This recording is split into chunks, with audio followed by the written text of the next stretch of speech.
Hello Fire Sign, hello Leo, Aries, Sagittarius. Welcome dito sa aking channel. Kapalaran 888, welcome. Alamin natin kung ano ang messages, vibration, gabay, energy para sa araw na ito, Tuesday. Message para sa lahat ng Fire Sign, Leo, Aries, Sagittarius. Oh, ganun din. Water sign, may ganyan din yung lumabas na message. And magical blessing and transformation. Okay, Fire Sign, Leo, Aries, Sagittarius. Sa araw na ito, maganda yung message ng baraha sa'yo. Unang-una, kailangan mo daw mag-focus kung ano yung sinasabi ng intuition mo, kung ano yung sinasabi ng instinct mo. Kasi, kung ano daw yung binubulong sa'yo ng iyong instinct, ng iyong intuition, ay posibleng yan ang kumbaga tamang direksyon kung saan ka papunta or kung ano yung decision making na gagawin mo. So, today, sinasabi ng baraha na welcome natin ang pagbabago sa buhay natin. Okay? Isipin mo na ano man itong magbago sa buhay mo, Fire Sign, Leo, Aries, Sagittarius, is para to sa'yo and para to sa kabutihan mo. Okay? And meron din sa inyo dyan, Fire Sign, Leo, Aries, Sagittarius, na makakatanggap ng magical blessings. Ano man ang pinagdadaanan mo sa ngayon, huwag kang masyadong mag-alala. You and your loved ones, you're being assisted by magical fairy blessings, and yung mga fairies, angels, archangels, guides, ay nagtutulong-tulungan sila, 'di ba? Nag-work sila together para tulungan ka sa kung ano man itong pinagdadaanan mo or para tulungan ka sa mga issue mo ngayon or sa mga struggles mo sa ngayon. Okay? So, yun. Fire Sign, Leo, Aries, Sagittarius.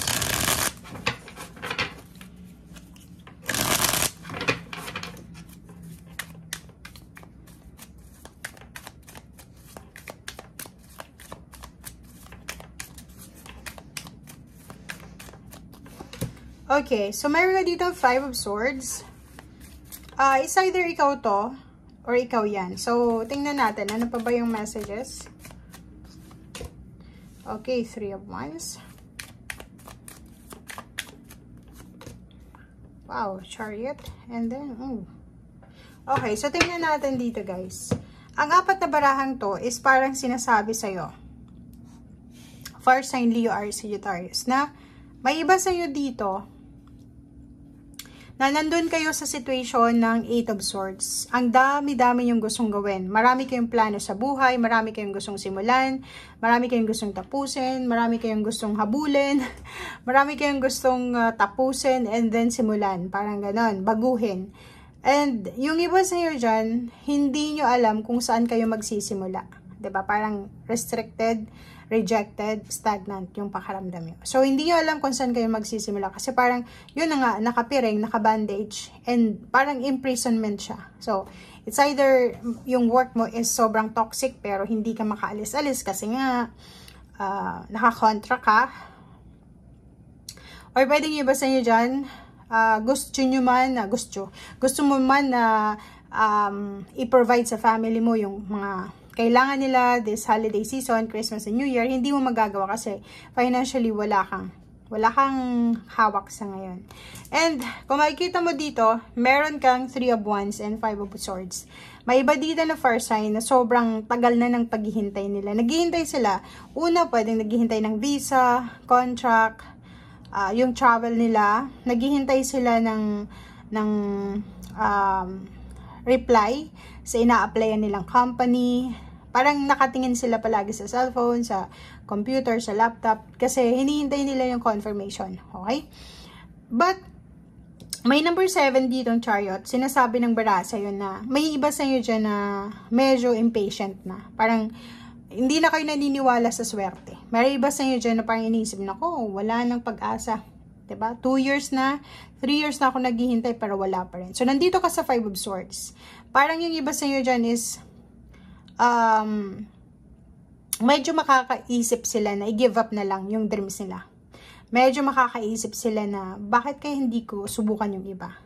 But, mayroon din sa inyo dito na, tuloy ang laban. Itutuloy mo pa rin kahit alam mo na parang yung visibility ng dreams and goals mo hindi mo masyadong makita, madilim, 'di ba? So still nandun ka sa Chariot, may hope, may hope ka pa rin, may pag-asa ka na kahit konti. And yung iba sa inyo, willing na i-give up kung ano man tong hinihintay nila. Okay? So comment down below if resonated ka.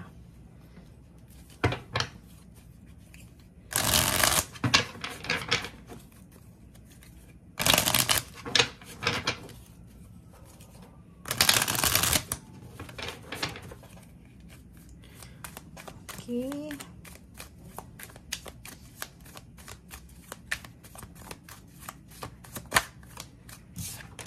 Okay, Nine of Pentacles. Ang galing niya. So, sinasabi sa'yo dito ng baraha na huwag kang masyadong maging negative. Kasi, huwag kang masyadong matakot. Okay? Kasi kung makikita mo dito, yung takot na nararamdaman mo is pwede niyang nakawin yung motivation mo.